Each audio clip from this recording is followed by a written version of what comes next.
Welcome to this explainer. Today, we're diving straight into what I like to call a high-stakes digital heist, one that's happening literally every single day, right inside the artificial intelligence systems we're all using. We're going to comprehensively analyze privacy and data security from AI, looking closely at how the very tech designed to make our lives easier might actually be putting our most sensitive digital assets at risk. Let's get right into it. So, what happens when the smartest software ever built starts memorizing your deepest secrets? It's a pretty provocative question, right? Because AI, it's not just some abstract concept floating on a distant server anymore. It's an active, ongoing arms race for your personal data. When you type in a prompt, you're not just asking a quick question. That query actually becomes part of a vast, constantly evolving brain. Every document we upload, every little interaction, it's all feeding a system whose very intelligence relies on massive data consumption. Look at this quote from the NIST AI Risk Management Framework. It really hits the nail on the head regarding a pretty terrifying reality. AI brings up totally new privacy risks we just haven't seen with traditional software. You know, a traditional hack usually means someone guessing a password to break into a static database. But AI has this enhanced data aggregation capability. That means it can scoop up thousands of disconnected, seemingly totally harmless data points from all over the internet and connect the dots to reveal deeply private secrets. And the scariest part? It is incredibly difficult to predict or contain.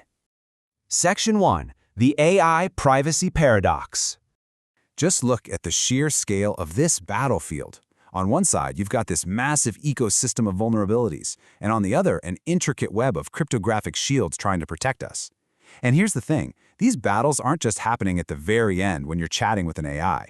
Oh no, they're happening across the model's entire lifecycle. From day one of pre-training into the fine-tuning phase, all the way to inference. Literally every new capability we add opens up a brand new door for potential exploitation. Section 2. Passive leaks, accidental exposure. We really need to draw a hard line between passive leaks and active attacks. Passive leakage, that's totally accidental. Remember a while back when Samsung staff used ChatGPT to check their proprietary source code? Yeah, they inadvertently handed over highly sensitive corporate secrets to a public AI during normal everyday use. That is a classic passive leak.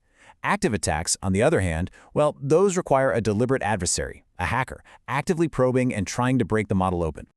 The wild thing is, the features designed to make our lives easier are often the exact things acting as open windows for data exfiltration. Take persistent memory, for instance. If an AI remembers your personal preferences, a clever prompt from an attacker could trick it into just spitting out your entire profile.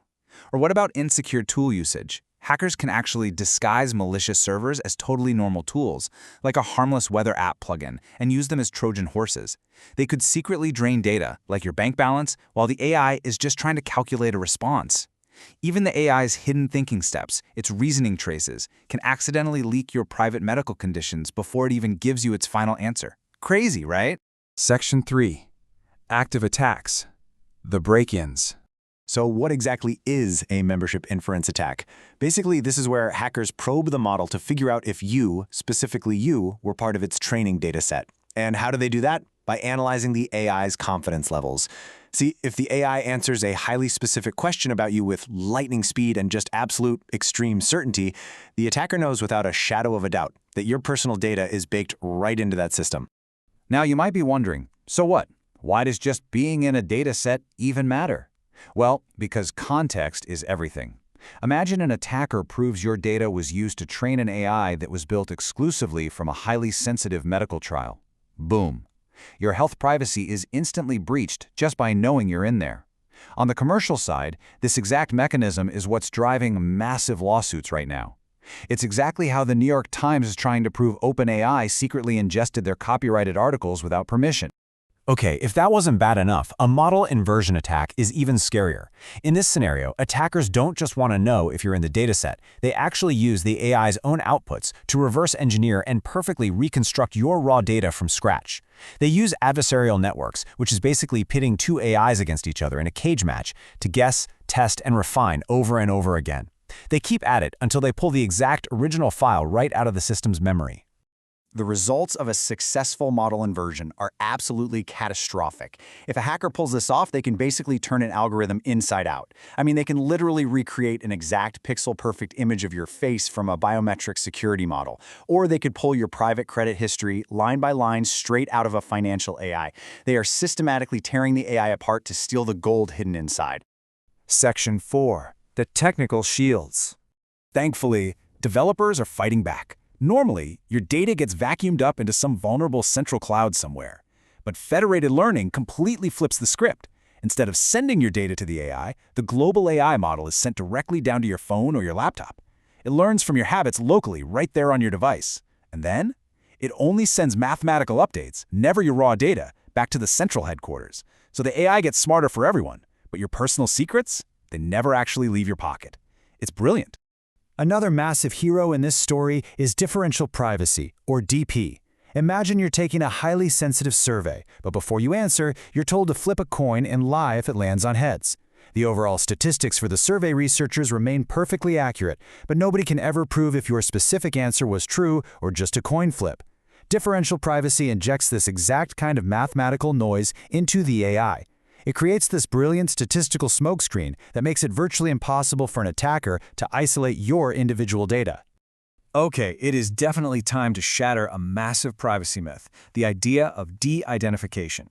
A lot of us think that simply scrubbing our name and phone number from a dataset makes us totally anonymous. But AI systems are incredibly, almost scarily adept at finding overlaps. Just combining 3 simple things: your birthday, your gender, and your zip code is very often enough to create a totally unique fingerprint that completely re-identifies you. So, in the age of AI, simple anonymization, it's practically useless. So, what happens if your data does accidentally get memorized by the machine? Obviously, a company can't just delete a $100 million AI model and start over from scratch. Instead, engineers use this fascinating technique called knowledge unlearning. Think of it as the digital equivalent of a highly targeted surgical memory wipe. It isolates and deletes only your specific patterns, literally forcing the machine to forget you while keeping its broader, overarching intelligence completely intact. Section 5. The GDPR clash. So now we're stepping out of the server room and straight into the courtroom because we are witnessing a massive structural collision here between cutting-edge technology and the law. AI inherently thrives on data maximization. It desperately wants to hoard as much undefined data as possible so it can find future patterns. But strict privacy laws like the EU's GDPR, they demand the exact opposite, data minimization. The law strictly says you can only collect what you absolutely need for a defined purpose, and you must delete it when you're done. It is literally an ideological war between how AI works and how the law is written. And this quote right here is exactly why tech giants are scrambling. Under GDPR Article 22, you and I have a fundamental right not to be judged solely by an automated black box. So if an AI denies your mortgage application or rejects you for a job, companies are legally forced to have human oversight. They have to be able to explain exactly why the AI made that specific choice. And let me tell you, explaining the why is something complex neural networks natively struggle to do.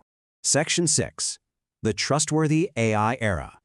As these models evolve from just being basic chatbots into fully autonomous agents, the stakes are getting exponentially higher. To make AI genuinely trustworthy, we absolutely need a unified front.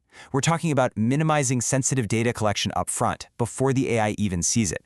We need to expand localized, privacy-first training like federated learning and differential privacy by default. We have to ruthlessly harden these LLM agents against malicious prompt injections. And crucially, we must mandate that human beings remain in the loop for automated decisions. We really have to balance this incredible world-changing innovation with an absolute unwavering respect for personal privacy. So I'll leave you with this final thought to chew on. As we continue to delegate more and more of our daily lives, our finances, and our health to AI agents, treating them like our automated assistants, our bankers, and our doctors, who really holds the keys to the vault of your personal data? Thank you so much for joining me for this explainer today. Stay curious, stay secure, and as always, keep asking the tough questions.